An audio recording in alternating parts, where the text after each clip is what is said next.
Notre plaidoyer avec les autres associations, c'est de dire, OK, d'accord, les traversées de la Manche ne sont pas autorisées, mais déjà, rendez-les légales et possibles pour éviter justement d'avoir à être bloqué à cette frontière. Et quoi qu'il en soit, même non autorisées, ces traversées, se rendre en Angleterre, les gens, manifestement, depuis plus de 10 ans, continuent à se rendre à la frontière et continuent à être bloqués ici et à installer des campements informels. Donc, il faut rendre les conditions de vie, ne serait-ce qu'un tout petit peu humaines. Et donc, les demandes, pour être très, très concrètes, c'est des toilettes, des douches, de l'eau.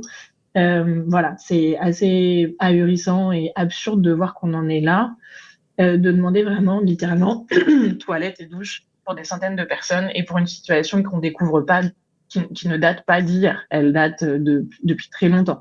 Elle a été documentée par des journalistes. Il y a eu plusieurs démarches judiciaires qui ont été faites.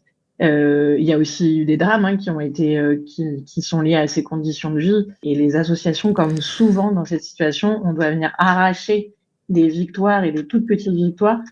Donc là, on va certainement se retrouver à être très content d'avoir des toilettes, mais c'est pour avoir des toilettes de chantier sur un lieu de vie, quoi. On est à ce niveau d'absurdité encore.